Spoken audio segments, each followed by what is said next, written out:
Season 3 Chapter 21. A few days passed with not much activity. The blonde ninja stood before the two men that were involved in the plot against his wife. So the two of you are working for. He trailed off as he stared at the two vampires who were in the process of being drained of all the vervain in their system. Naruto didn't really care either way, but Klaus suggested they use these two as a Trojan horse, so to speak. He read up on some history to understand the reference, but he couldn't deny the idea's brilliance, so he acquiesced to Klaus's request. The man lived for more than thousands of years, so of course his knowledge of war would be immeasurable, much more than his own, but even he knew the one thing that could turn any war in your favor was information. He this experienced daily in his past life as a shinobi. So here he stood before two vampires who looked like they saw better days, which they obviously had, but time was of the essence and he needed answers, like where the hell Orochimaru was held up. Why the hell he hadn't made one of his grand appearances. He always did have the flair for dramatics, he thought wryly. We just followed orders. Stop please, I'll give you anything, grunted the man named Ash. Jacob looked like he was a tougher cookie to crack. He was the kill me, I'll never reveal anything type of guy. Troublesome yet surprisingly easy to taunt. Ash on the other hand was as cowardly as they came. Scared of pain yet he inflicted it onto others. Typical low-level villain, and slimy reminded him too much of Gato. The blonde scoffed at the mont's pitiful begging, rubbing the bridge of his nose. The only thing I want is answers. His eyes snapped back to the vampire moaned in pain. The blonde let his kunai cut another gash across his chest. Ha, everyone knows nothing. Some vampires you are. Or do you always follow orders without knowing? Like a dog wagging their tail for their master? He questioned with a brow raised. The sight was quite comical. These two vampires were hanging upside down, strung up by their ankles with various cuts across the torso draining their blood. The cuts weren't too deep, but they weren't shallow either. The dark veins under their eyes were showing much more now, the hungrier the hot. Naruto dangled a blood bag before them, taunting them with an amused smirk. Fuck you, freak. You and your woman are freaks of nature. You deserve. Naruto snapped Jacob's neck and sighed. That's enough out of you. Besides, once all the vervain is out of your system, Niklas will compel you, so you better get used to being our little lap dogs. He grinned and threw the blood directly below Ash's head.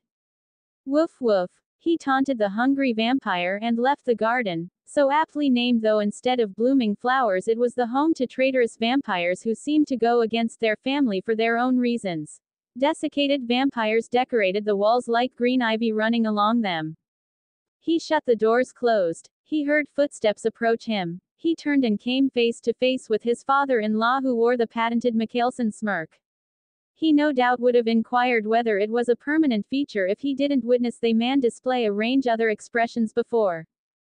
Dad, he smiled. I can still smell the vervain in the system. It'll be a while before you can compel them. Of course the vampires healed much slower since they hadn't fed in over 12 hours, and the amount of gashes covering the bodies didn't make the healing process go any faster either.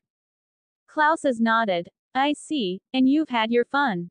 He asks, his smirk now forming to an amused grin. What was it? He chuckled and snapped his fingers. Ah, woof woof. His amusement at the blonde's taunts. He often got under people's skin, not only using their fear they felt from his overwhelming strength, but he played their emotions like a violin. Naruto rolled his eyes. Yeah, old man. I needed a good laugh. He blew out a heavy sigh and continued their walk. The twins. He looked over to Klaus, who was nodding along. I know Hope has told me of your plans. I for one think it's best course. Our enemies aren't aware how fast they've grown and they should be safe in Mystic Falls. Naruto's jaw clenched and his fist tightened before he relaxed. Yeah, they will be. Have you spoken to Alaric then?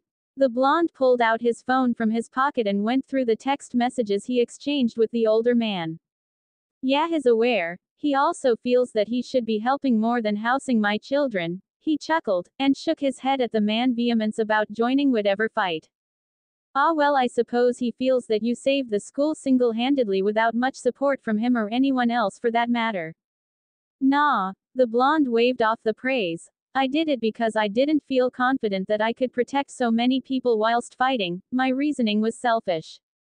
I didn't want to be dragged down by others. he said bluntly. Besides, that bastard was strong, and it took 4 taels worth of chakra just to imprison him once more. This time though he won't be able to manipulate any other being or draw from their desires to gain power. They stopped in the parlor. He poured himself and Naruto a drink. He raised an eyebrow as he handed over the drink to his fellow blonde. Where did you send him anyway? He asked somewhat curiously. Drink in hand, Naruto sank into the red shade sofa with his head tilted on the back of it. Not too far. He shrugged. And where's not too far? Naruto brought the tumbler filled with bourbon to his lips. His eyes twinkled with mischief. A grin curled up on his lips subconsciously. The moon, he said as nonchalantly as possible. Klaus nearly dropped his glass as he stared at the blonde.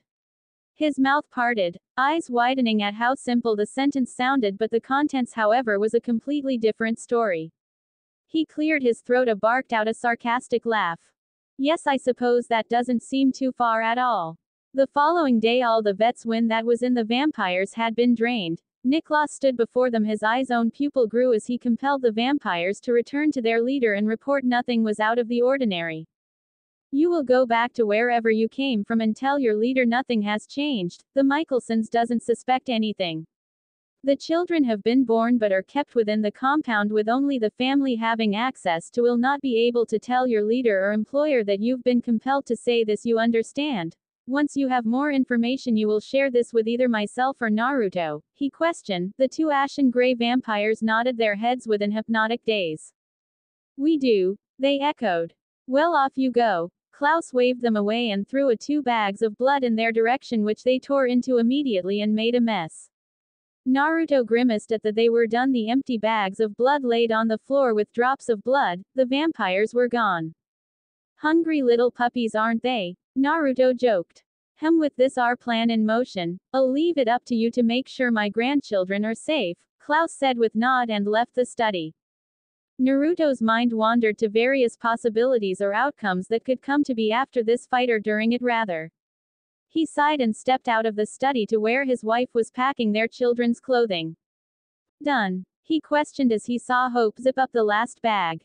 Hope turned at her husband's voice, as she zipped up the last of children's luggage. Yeah, just finished, she said softly. I see, he said, coming closer to his wife and held her in his arms. Breathing in, her could feel the tension roll off his wife in waves. They'll be okay. They have their aunts and Alaric to keep them safe. He spoke quietly. His tone was convincing, however he had his own doubts, but it wouldn't do them any good if he voiced them now in his wife's delicate state. Naru, I know you. She spoke onto his chest. You're trying to convince me and yourself at the same time. It's not easy, I know, but this is the only way we keep them away from the fight. They're too young, and even though I hate the fact that it's come to this, there is no way out.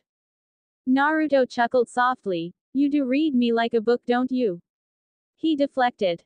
Don't. Hope pulled away from his chest and looked into his eyes. They held anger, regret, sadness, but most of all love for her, her family and their children. The blonde ran his hand through his golden locks. Yeah, you're right. I am worried that our children. He tapers off, shaking his head clear of his rampant thoughts. Get then ready. I'll take them on a ride. I don't want anyone knowing they've left. Hope hears the finality in his tone, and nods her head reluctantly, ending the conversation.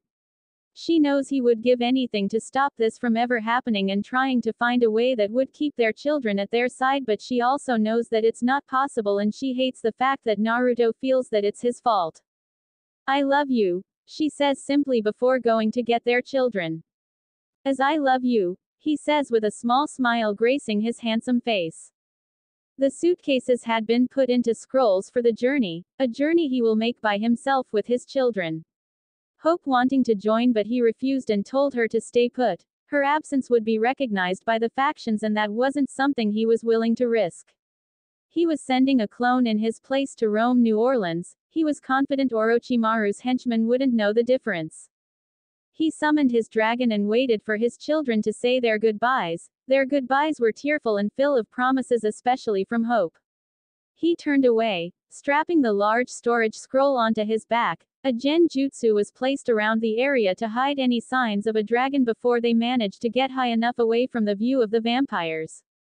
Time to go, he said, and watched his two children pull away sadly from their mother. Eli held his sister's hand tightly as he fought back his own tears in comforting his sobbing sister.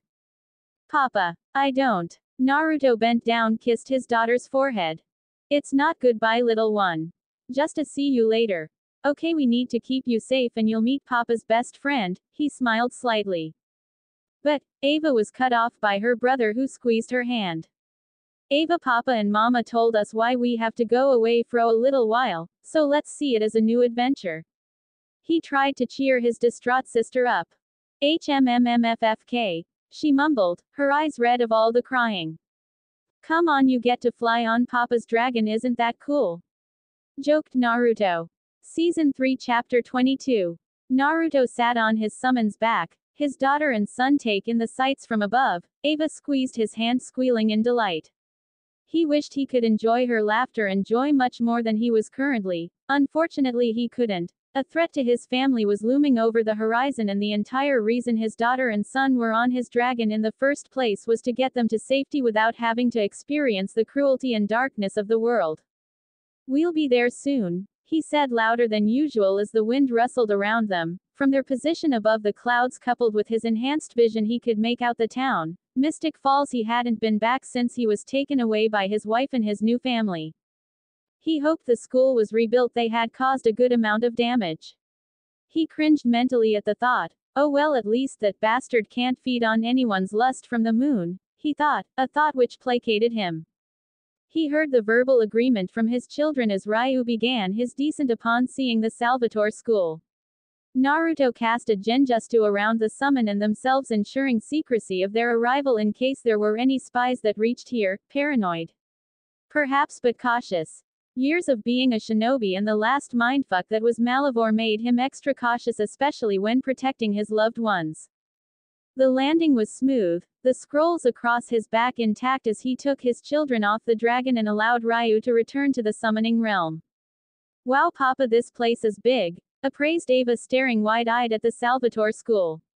He smiled nostalgically. It hadn't even been 2 years, but a year at most, but it felt like a lifetime ago. It sure is, he hummed in agreement. He took both Ava and Eli's hands in his own.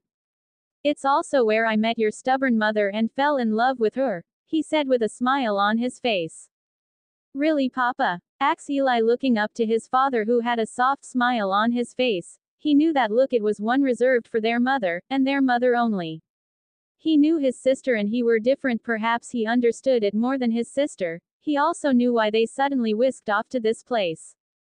Of course, their parents explained to them that the family might be in danger and they needed to hide to keep them safe until their family was safe again.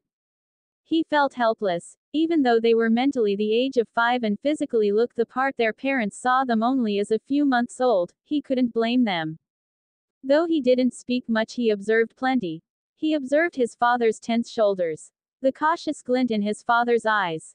There were times when they were filled with anguish, sorrow, and plenty of other emotions flicker through them, but he didn't need to see his eyes to confirm his suspicions, because he could feel the emotions roll off his father like a tidal wave. Whenever his father realized he was projecting his emotions, he managed to stop and calm his raging emotions to not make him suffer, for which he was eternally grateful. But he couldn't understand how on earth his father managed to hold so much inside, because without bursting at the seams, he knew if it was any lesser man would certainly go mad with power and hatred. But his papa was a hero. His hero, not a superhero that was the paragon of good, but instead promised to chase all the bad things away from Ava and himself. He believed he would, so making sure to not give them problems while they faced this bad thing he could do. Then perhaps he wouldn't feel so helpless. He would take care and look after his twin sister in his father's stead, because he loved her, but also because his father wasn't there to do it for them for now. Penny for your thought, little prince? Asked Naruto quietly, catching the pensive look on his son's face. Eli smiled and shook his head clear of his thoughts. It's nothing, Papa, just know I'll make sure to keep Ava safe while you and Mama go chase the bad things away, okay? He said seriously. Naruto's eyes widened a smidge, dropping down to his son's height. He placed a kiss to his forehead and patted onto his shoulder affectionately. I have no doubt you will. You're my son after all, grinned the blonde, and the younger blonde gave him a matching grin. A low whine got their attention and saw little Ava standing with her arms folded across her chest, a brow raised at the lack of attention she was receiving. It reminded Naruto too much of his wife. Huff. Stomp, Papa, come on, I wanna see and play with the other kids. She pouted adorably, or attempted to scowl, but it failed miserably. Naruto gave a hearty laugh at his young daughter's impatience. She reminded of a younger version of himself whenever Kurama would promise to teach him a new jutsu. He sighed, rolling his eyes playfully at his daughter's impatience. Yes, of course, princess, I'm sure you'll enjoy your time here, he said, standing up to his feet. Well, let's go. I'd like you to meet my best friend and uncle to you, I suppose, he said with a small smile. As he thought of Alaric, they hadn't seen each other since the wedding. However, they kept in contact just about everything, the twins, and anything that he could share over the phone. He would be lying if he said he wasn't excited in seeing his bro. He led his children through the school. It was still early, so most of the kids were asleep in the dorms. He managed to avoid the entrance, at least no need to draw more attention than necessary. Finally they stopped at the double wooden doors that lead to Alaric's, knocked once and heard a soft but deep voice ushering them inside. He opened the door, his children now more shy, since they were meeting new people and not just around their family, which was certainly understandable. He felt Ava squeeze his thigh. Her bottom lip trembled slightly. He patted her head, which drew her attention. Don't be scared, I won't let anything or anyone hurt you, okay? He spoke softly, trying to reassure his daughter. She bit her lip, stopping the tremble, and nodded her head. He took that as a sign to proceed. Eli, much calmer than his sister, probably because he could feel no malicious intent from the stranger behind the door, mused the older blonde, who gazed at his face, stoic and blank, which never failed to surprise him.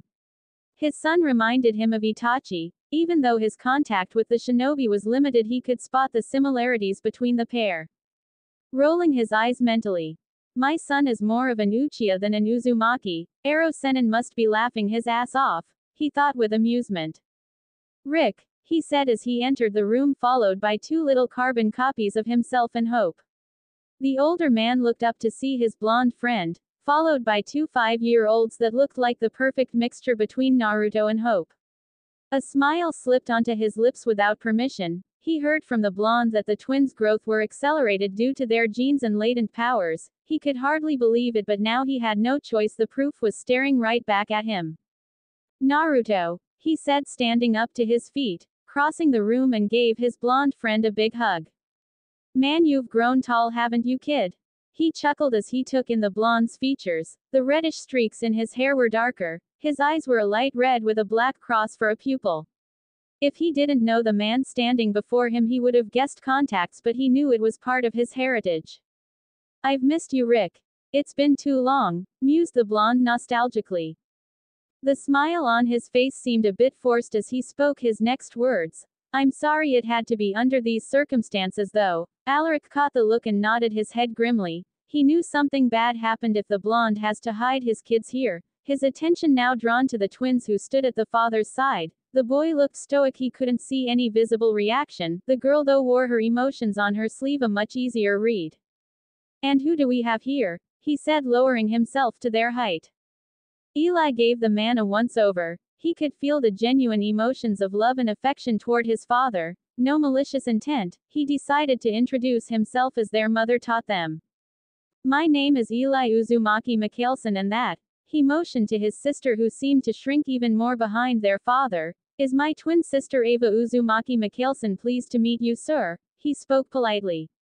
Alaric chuckled and nodded along. I know you didn't get your manners from your father, considering when we first met he said, yo, followed by a two-finger salute. He joked. He heard the scoff from Naruto, but the daughter's shoulders lost most of her tension as she now stood away from her father's leg and gave the man a wide smile. Did Papa really do that? She asked innocently. Don't listen to him, princess. I was extremely nice when I met this old man, he scoffed, rolling his eyes playfully. Old man, I'll have you know I look amazing for my age. He played along. Yeah, whatever you say, Gigi. He missed this, the bantering between the two of them. He felt relaxed in this school and reassured that he could count on Alaric to make sure his children remained safe. Ha ha, hilarious, he joked, standing up to his full height. I'll call the girls in. I'm sure you want them to hear about these too. He asked quietly. Naruto nodded.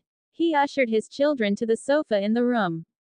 Make yourselves comfy, we're just waiting for your two guides that will introduce you guys to the school. He watched as big smile lit up Ava's face while Eli much more subdued one and nodded in return. A couple of minutes later, the twins entered the office. Naruto and Alaric had caught up with each other, making pleasant small talk and not wanting to get into too much without having the twins present. They were going to be the only people besides Alaric that knew of their existence at the school. Dad, you know it's what extremely early, and as far as I know I didn't do anything wrong. Definitely didn't party at the old mill last night, so you can't be calling this meeting about that. I mean, I'm a good. Alaric chuckled softly whilst Naruto full out laughed at his surrogate sister rant. Elizabeth as fun as ever, he said from his spot on the sofa. Both girls turned to look at the new voice. They hadn't heard from the blonde in months. Lizzie was about to go on a tirade, but her eyes fell to the two small figures sitting beside were the splitting image of Hope and him. A perfect mixture between the two. Though they looked too old to be their children, she believed them to be only a few months old, so it couldn't possibly be them. Dad, I might be suffering from an after effect of a hangover, but I don't suppose you see those two little carbon copies of Hope and Naruto sitting there, do you? She asked, her face contorted as she attempted to figure it out, not even realizing she gave herself away. So you were partying at the old mill, hummed Alaric half disapprovingly and the other half amused that his daughter gave herself up. What? No, listen, I mean it might be a monster from Malivore messing with my head. Malivore has been destroyed for months, deadpanned Alaric. What were we talking about? She asked impishly, trying to get away from the partying subject. Naruto couldn't help but laugh at his fellow blonde's excuses. Josie had been watching the two children curiously. She saw how they curled into Naruto. How comfortable they felt. She easily deduced that these two were his and Hope's children. She knew they had to be about a few months old, but they looked like they could easily pass for 4 or 5. Lizzie, just stop, you're digging yourself a bigger hole, groaned Alaric. He could feel a headache coming on, glaring at Naruto, who laughed at his misery. I don't see why you're laughing. He motioned to his daughter, who was saddled up on his lap. Your time will come soon. He grinned victoriously when his watched the smile slip off Naruto's face, paling at the thought. Yes, well, that's not why we're here. He tried bringing the group back to the topic at hand. He stood up, placing silencing seals on the office, turning to face the group. His twins cuddled up to each other after he vacated the seat. Lizzie gave him a confusing look, while Josie held a more pensive look. Alaric sat much straighter, as he prepared himself. First, it's lovely to see you, Elizabeth, Gisette. He smiled. I've missed you both. Lizzie opened her mouth to retort, but Naruto held up his hand. I know I haven't been as present as I would have liked, however, I needed to make sure my family was safe. Many things happened, first being that Hope was forced to give birth much sooner than we anticipated. There was an accident, or at least that what I thought, until new information came to light. He grimaced mentally. He walked over to the shelf where Alaric kept his alcohol and poured himself a stiff drink.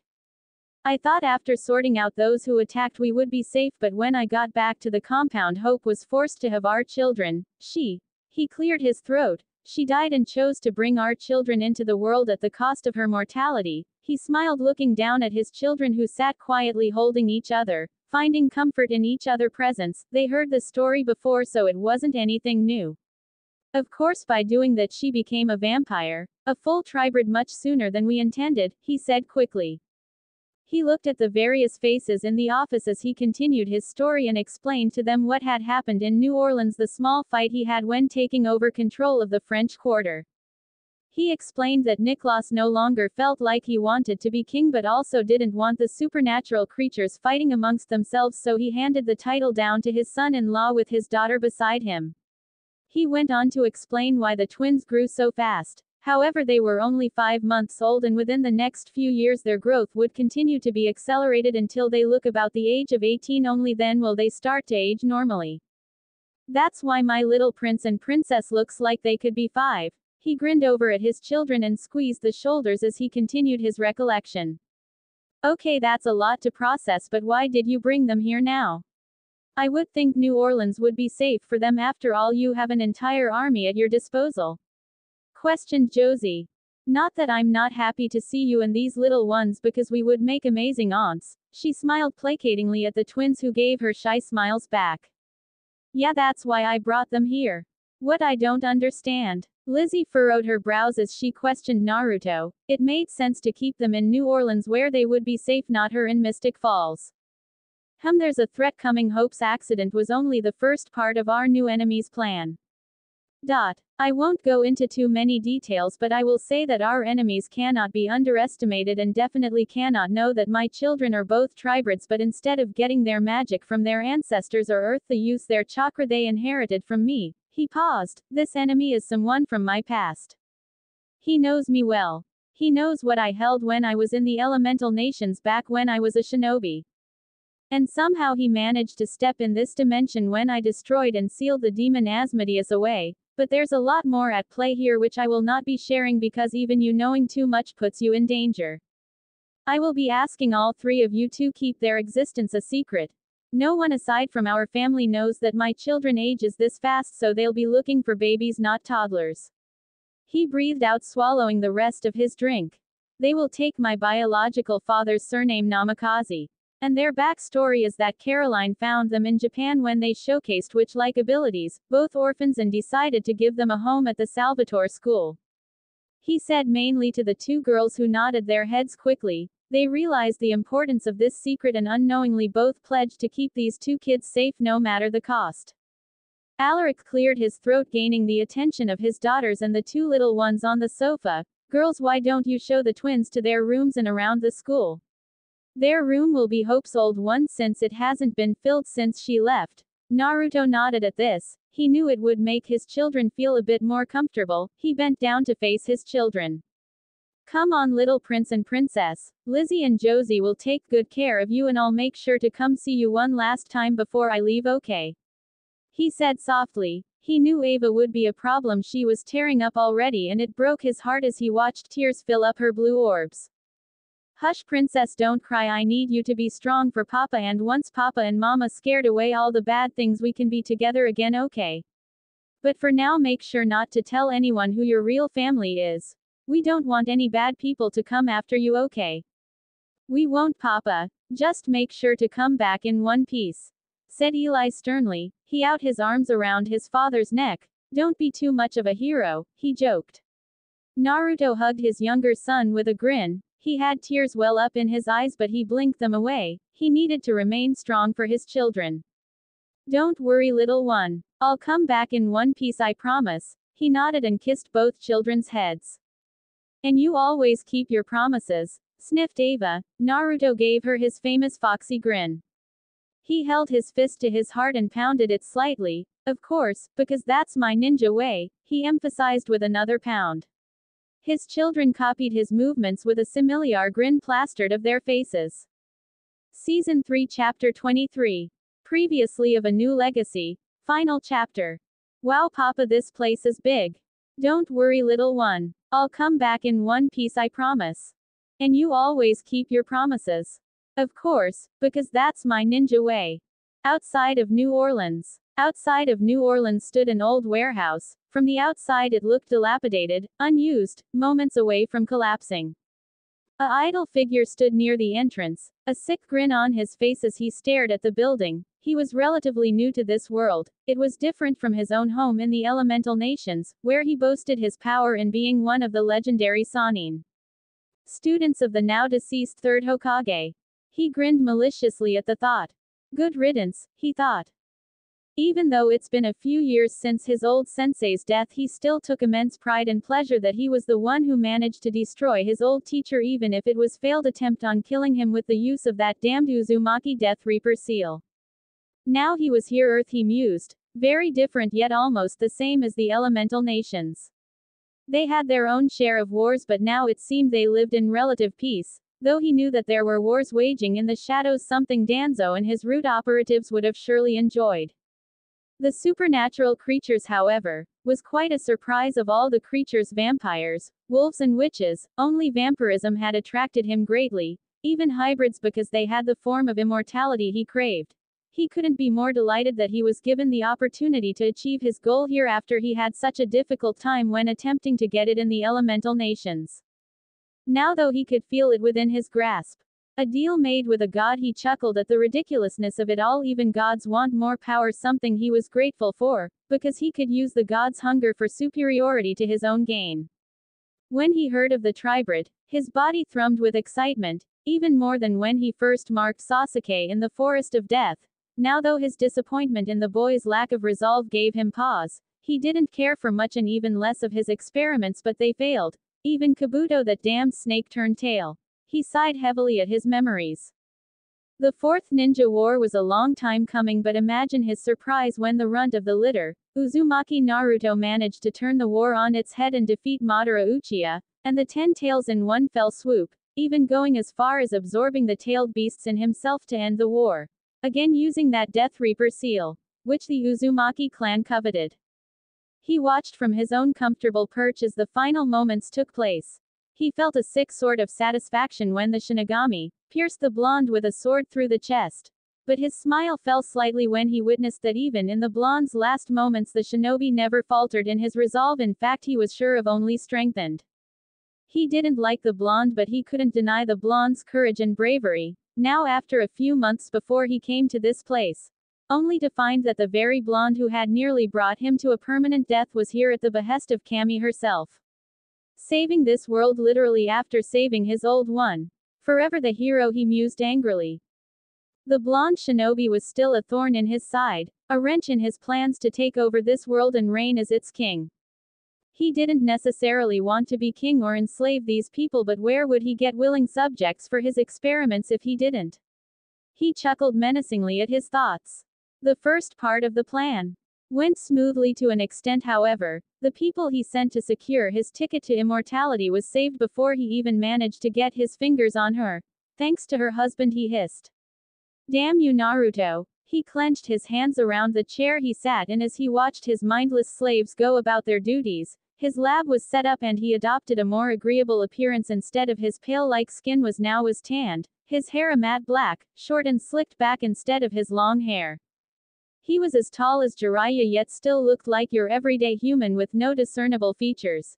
He didn't stand out in a crowd, something that he greatly enjoyed because he could move about without much suspicion, but he knew with the blonde being able to sense chakra it wouldn't be possible in getting close to the tribrid. Hence the spies he sent to live amongst the vampires in New Orleans had finally returned after the stint with Marcellus with valuable information.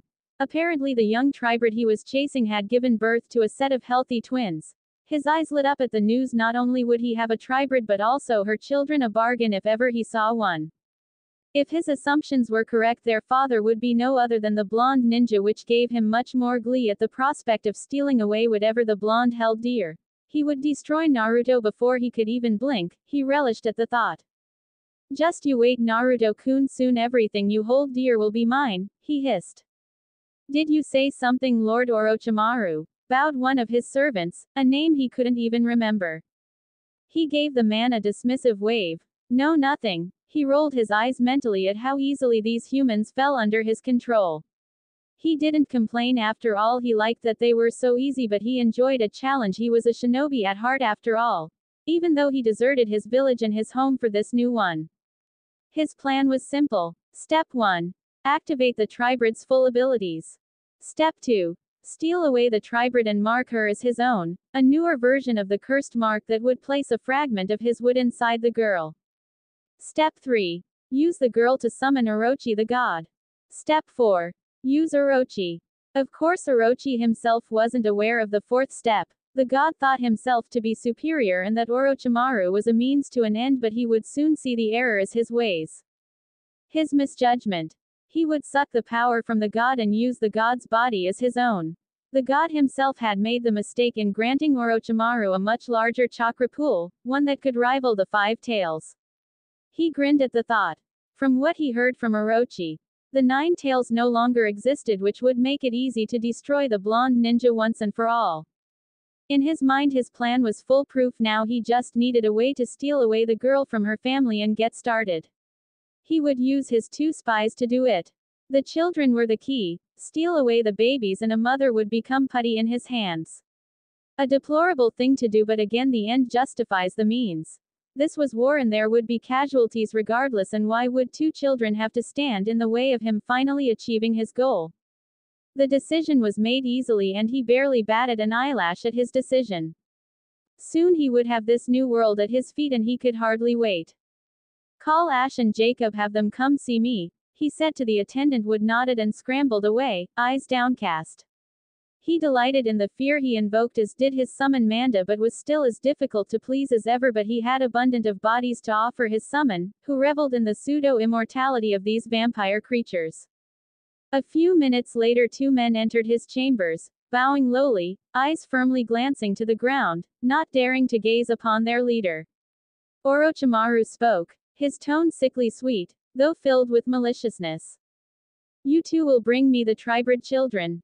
Jacob, who retained some of his humanity, gasped softly, though it was enough for Orochimaru to hear. "Will it be a problem, Jacob?" he sneered, lip curling in anger. His canines sharper as his eyes narrowed at the man before him. No, my lord," he stammered out. Jacob feared for his life. He felt the heat of his lord's glare, hoping to keep his life and avoid being eaten by that large snake creature like he saw plenty of others go before him. "I see. I expect results within the next week or else," he trailed off. Both vampires gulped audibly. They didn't need their lord to finish the threat. Surely they knew what would happen if they failed their mission. So they nodded their head. My lord," they echoed. "Now out of my sight, vermin," dismissed Orochimaru with a wave of his hand. He watched as the two vampires scurry up to their feet, leaving his chamber's eyes still downcast. "Soon, Naruto, everything you hold dear will be mine." Season 3, Chapter 24. Previously on A New Legacy. Final chapter. "Call Ash and Jacob, have them come see me." "Oh my lord. That's my ninja way." Naruto stood in the middle of Alaric's office. The twins had gone off with Lizzie and Josie to see the rest of the school. He had taken off the scroll of his back and placed it near the sofa. He fell into the comfy seat across Alaric's desk with a heavy sigh. "You look even more tired than when you had your ass kicked by that demon and he put you in a 3-month coma," joked Alaric. Naruto chuckled softly, shaking his head with a small smile on his face. "Would you believe me if I said I wasn't tired?" he asked lazily. "No, I wouldn't. You'd be lying, and we both know that isn't something you'd do lightly, so come on, tell me what's really going on," said Alaric, opening the desk drawer, taking out his bottle of whiskey he held in the office for late and stressful nights. Since the entire Malivore debacle ended, he had less of those, but his mind was now plagued with ways to stop his daughters from completing the merge. An option the blonde before him gave him would only be used as a last resort. "Haha, well, I never could get away with it with you," he said without amusement. "Even Hope seemed to believe me so easily," he said, thinking back to when he broke her heart, when he broke up with her to protect her from the Malivore threat. Alaric poured 2 glasses of whiskey, sliding one across the desk to his companion. That's because you're a extremely good actor, but Hope already had some abandonment issues, so the lie was easily believable, at least to her," he said softly, trying to cheer up his bro. Naruto took the drink with a shrug, quickly polishing it off. He placed the empty glass back down. "I guess," he mused out loud. "But that's not what we're talking about right now. Clearly she married you, so she's over the betrayal." However, he trailed off. This threat." The blonde shook his head and motioned for Alaric to pour another. "He's a handful. I nearly killed him a few times and he nearly killed me once, but I managed to get away and he managed to escape like the snake he is." "Snake? Yeah, he literally resembles one, or did. I'm not too sure about how, because I'm entirely sure that if he did go around looking like he did, I would have known, or it would have been reported, which means the fucker changed his appearance or something," sighed the blonde frustratingly. "How did you even come by this information if he was so well hidden?" Naruto chuckled dryly, sipping slowly on his replenished drink. "Kami," he said easily. He would have laughed at Alaric's baffled expression, but it wasn't funny, not now at least. Perhaps after the threat's been taken care of, then he would take great pleasure in the monk's expression. "Okay. But I mean, is he such a big threat that warrants the interference of celestial creatures?" "No. He isn't. But then," Naruto cut the man off with a wave of a hand. "Because Orochimaru, My old enemy is in now cahoots with a lower realm god. Alaric choked on his drink, spluttering it across the desk. Some of the liquid landed in his friend's face, who grimaced at the action. What? Cough. Pardon my French, the fuck? Naruto wiped away the whiskey off his face with a grimace, and gave his friend a nod. What the fuck indeed, my friend? He echoed his sentiments. Tell me you're not going to fight a god. I'm not going to fight a god, Naruto deadpanned. I'm not kidding, man, this is, quote, unbelievable, insane, absolutely and truly fucked up. He questioned with a brow raised. Yeah, breathed Alaric, calming his erratic heart. I know, bro, shrugged the blonde, but it has to be done. My wife, my children are at risk, and apparently I've been chosen as the gods' champion. Whoa, wait, I thought gods can't interfere in the mortal realm. He used his fingers to quote Naruto, who previously had told him that exact thing. Yeah, so did I, but apparently this particular one found a loophole. A loophole? How even? Well, it's like this. Naruto started and told Alaric everything that he had learned from Kami, and explained to the man the new eyes he received from Kami as their champion. He explained to the older man what was needed for Orochi to enter the mortal realm, which was his wife or subsequently his children, hence the reason he hid them in plain sight. He went further and explained his encounter with Kami in his mindscape and/or soulscape, since he no longer housed the 9 tails and was currently the heir and took up the mantle. He went into an in-depth description of Orochimaru, of what he could remember, the mon's dealings and offenses, including how he managed to kill the 3rd Hokage by using a technique of the Uzumaki to his own advantage. Alaric listened enraptured by the tale, his mind rattled with all the information, but absorbed it. Impossible. Unbelievable were the words he wanted to spit out to the blonde, but since he met the blonde, he was dragged into a world where the impossible seemed possible. Fairy tales turned to reality, and scary monsters were more than just a old folks' tale. Where gods fought amongst each other using humans as the warriors. He sat back in his comfy leather chair, whiskey in hand, as he listened. He breathed out, wow. Oh. I don't even know what to say, man. He was truly speechless. What could he possibly say to his friend who was facing a god-level threat, whilst trying to protect him family? Yeah, this is technically my fault. If I hadn't used that jutsu, Orochimaru would have never have come here, the blonde ninja chastised himself angrily. Alaric shook his head. No. No, if you didn't do that, we would have most likely died, he said bluntly. You did what was necessary. Of course the consequences were huge. You ended up in a 3-month coma.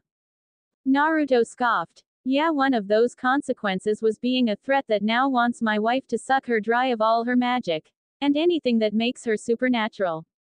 It's bad, I get it, but you need to stop blaming yourself for this. How can I? Asked Naruto angrily. My wife Rick is in danger because of me. My kids. My innocent children are in danger because of a decision I made. He stood up to his feet, running his fingers roughly through his hair. It would have been better if I hadn't. Don't you dare, said Alaric loudly, crossing over to face the blonde. Don't you dare say it would have been better if you weren't here, because we both know it isn't true, so just stop blaming yourself. Where's the guy that would stand in the face of a demon and grin at the challenge? He questioned. Where's the guy that saved our asses time and time again? His voice became softer as he stared into the blonde's eyes. Where's the guy that told me being a father means to protect their children at the cost of their own happiness? He axed with a light punch to the blonde's shoulder.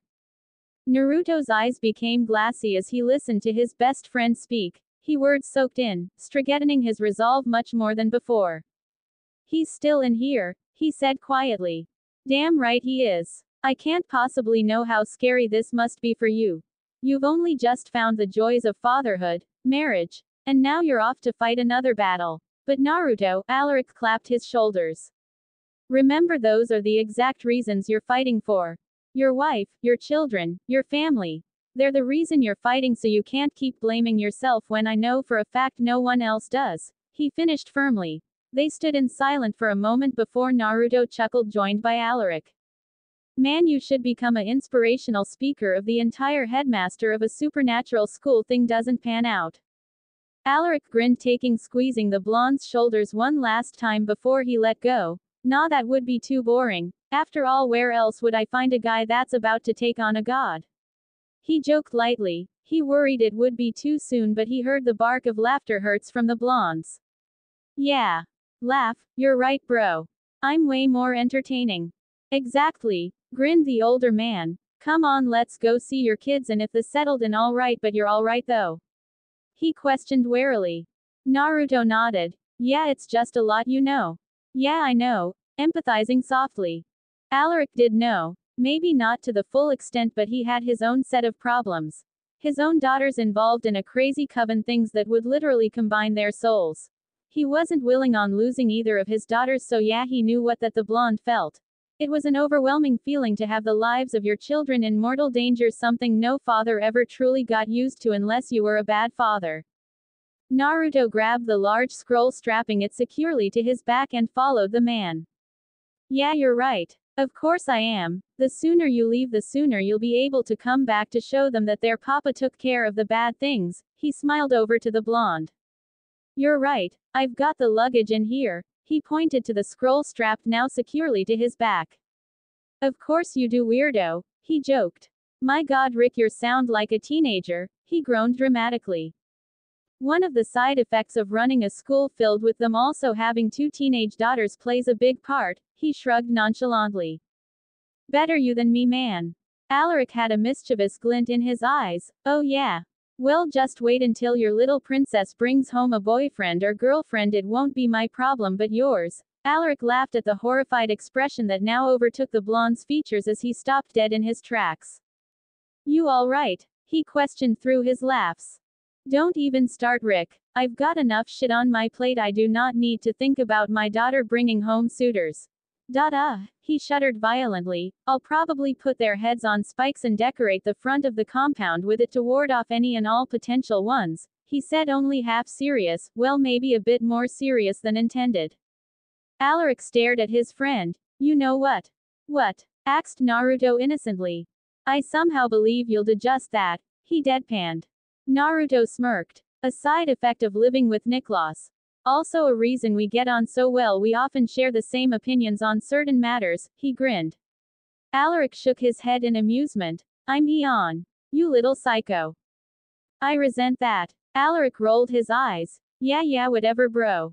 Naruto missed Alaric calling him that. Sure, he loved Cole like a brother, but they tended to act the same age. But with Rick it was like he had an older brother, one that would look out for him, and Rick always did that ever since they met. You have no idea how much I missed you calling me that. He smiled nostalgically. Season 3 Chapter 25. Previously on A Final Legacy. Final chapter. Whoa. Wait, I thought gods can't interfere in the mortal realm. Where's the guy that told me being a father means to protect their children at the cost of their own happiness? You have no idea how much I missed you calling me that. Naruto stood in front of the Salvatore school with a frown on his face. He already said his goodbyes to his children. Eva was especially teary, begging him to not go, whilst Eli remained stoic, holding his sister's hand tightly, offering silent support. He hated the distraught look on his daughter's face, and even more the look on his son's as he tried to remain strong for both his sister and himself. Time to go, asked Alaric from behind him. This was the same spot Naruto found him after they had so much trouble with that damn necromancer. When asked his an impossible question, asking his twin daughters to kill their mother a second time. He sighed sadly at the memory. Yeah, it is, replied the blonde quietly. This place remind you of something?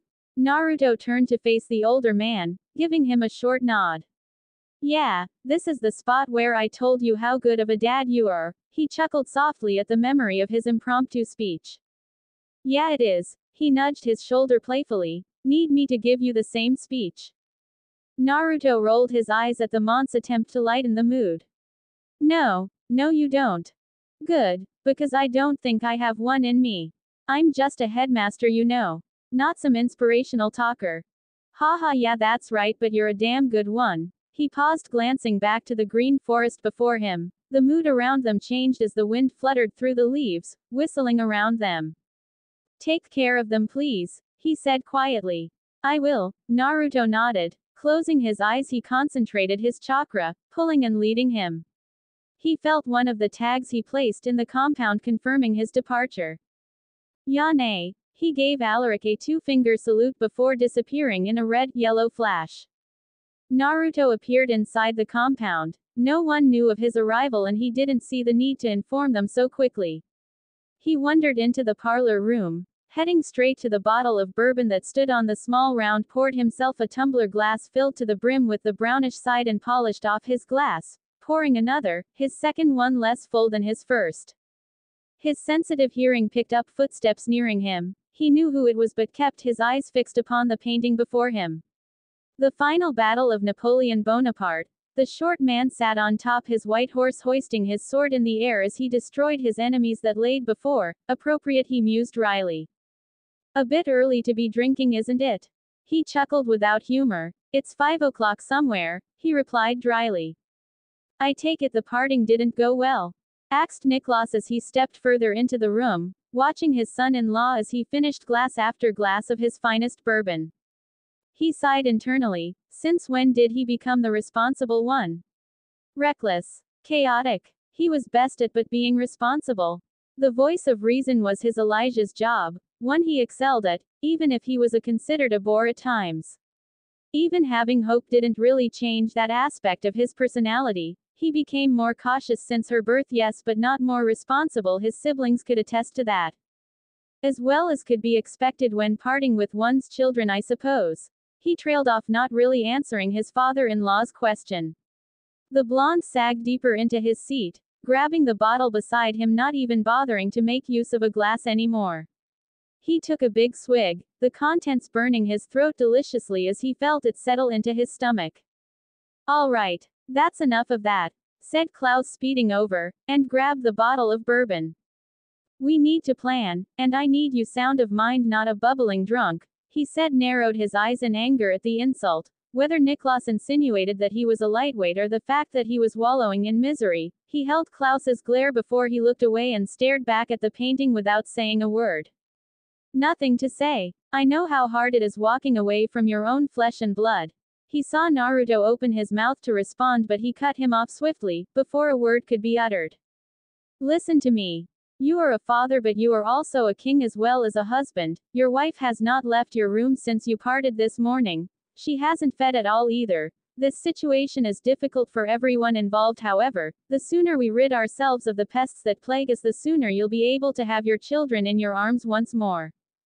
This, he pointed to the nearly empty bottle in his hand to emphasize his point, will not help. I do not need a child throwing his toys around, which right now you are acting like. Before he could continue his sentence, a hand gripped his neck roughly. He stared into the red Rinne Sharingan of his son-in-law. It blazed angrily, and Klaus was happy he brought his point across. I know what needs to be done. Do not belittle me by comparing me to a child, Niklas, he spat angrily. A smirk curled up in Klaus's lips, giving the boy a firm nod. Good then, he said gruffly, which was a bit difficult to say with a hand wrapped around his throat. Naruto narrowed his eyes before he let the man go, immediately turning on his heel to leave the fixed his jacket. Where are you going? To see my wife.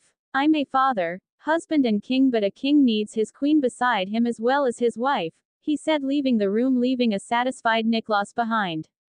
A small clap was heard from the doorway. I must say, brother, you've perfected the art of tough love, said Elijah, giving his brother a small smile. His eyes showed his amusement. Klaus rolled his eyes. Well, I suppose I've learned from the best, haven't I? He asked, raising a brow in Elijah's direction. Was that a compliment? Joked the older man. Take it as you will, Elijah. However, if you breathe it to another soul, I'll remind you why they call me the Great Evil. Upstairs, Naruto stood before his bedroom door. His hand paused on the handle. He could hear his wife's light but quiet sobbing. He pushed down the handle, entering the room quietly. All the curtains were drawn, no light streaming in. His eyes trailed over to the figure that laid curled up in a ball in their bed.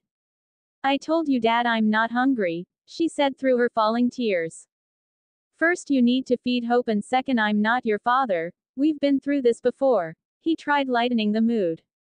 Hope didn't turn or look at her husband once she heard his voice. Instead, she wiped her face clear of the tears that fell. I didn't hear you come back. Yeah, I got in a couple of minutes ago, he said, walking over to the bed. He sat on the corner with his back facing Hope.